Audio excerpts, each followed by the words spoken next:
नमस्कार दोस्तों, आपका हमारे इस चैनल में बहुत बहुत स्वागत है। आज मैं आपको नगर बसेरे की कथा सुनाने जा रही हूँ। किसी गांव में एक भाट व एक जाट रहता था। दोनों में घनिष्ठ मित्रता थी। एक बार जाट अपनी बहन के घर जाने को तैयार हुआ तो भाट अपनी ससुराल जाने को तैयार हुआ। दोनों साथ चल पड़े तो रास्ते में रुककर एक कुएं की मुंडेर पर बैठ गए। जाट ने भाट से कहा कि नगर बसेरा कर लेते हैं।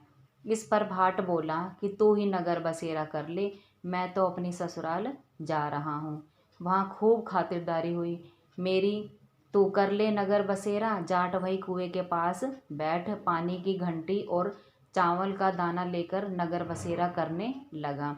नगर बसेरा करने के साथ जाट कहने लगा कि नगर बसेरा जो करे सो मल धोवे पाँव, ताता मांडा तापसी देगी मेरी माँ, माँ देगी मावसी देगी द्वारका का वास, मीठा मीठा घास वृंदावन का वास, पाँच कुल्ठी छठी रास मेरा जिबड़ो श्री कृष्ण के पास, डालू पानी हो जाएगी झट से निकल जाए मेरा जी। यह सब कर करा के वह जाट बहन के पास चल पड़ा। जाट की बहन ने भाई के आने पर उसकी खातिरदारी की, घी बूरा के साथ भाई को जिमाया। दोनों ने बैठकर ढेर सारी बातें की। इधर भाट अपने ससुराल पहुंचा तो वहां आग लगी हुई थी।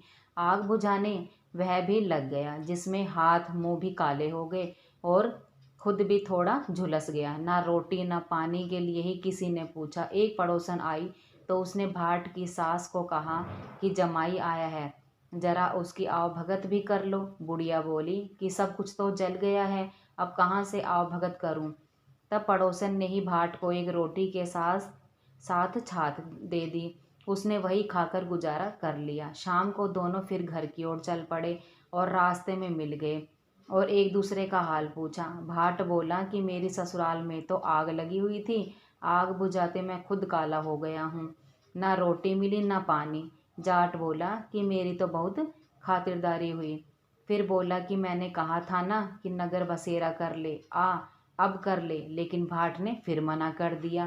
कहने लगा कि तेरी मौसी है, पता नहीं रोटी दे या ना दे, तेरी तो माँ है, दही की छुंछली चूरमा का पेड़ा धरा पाएगा।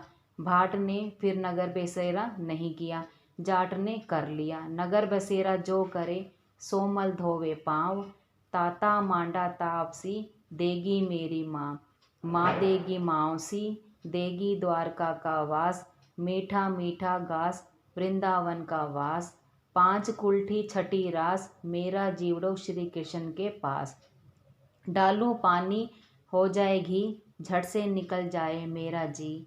करके वह चल पड़ा। घर पहुंचते ही जाट की मौसी ने बहुत लाड प्यार किया। उधर भाट घर गया तो उसकी भैंस खो गई थी।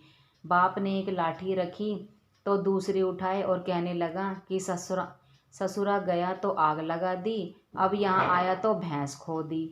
बाप ने कहा कि पहले भैंस लेकर आ, तभी रोटी पानी मिलेगा। सारा दिन भाट भैंस ढूंढता रहा लेकिन उसे भैंस नहीं मिली।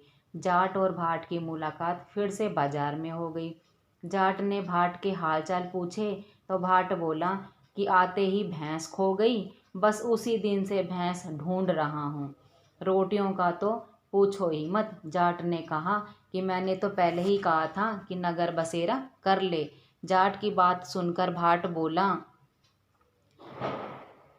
बोला कि तेरे नगर बसेरा में इतनी ताकत है तो चल अब कर लेते हैं। दोनों ने बैठकर नगर बसेरा किया और नगर बसेरा जो करे सो मल धोवे पाँव, ताता मांडा तापसी देगी मेरी माँ, माँ देगी मावसी देगी द्वारका का वास, मीठा मीठा घास वृंदावन का वास, पाँच कुल्ठी छठी रास मेरा जीवड़ो श्री कृष्ण के पास, डालू पानी हो जाए घी झट से निकल जाए मेरा जी।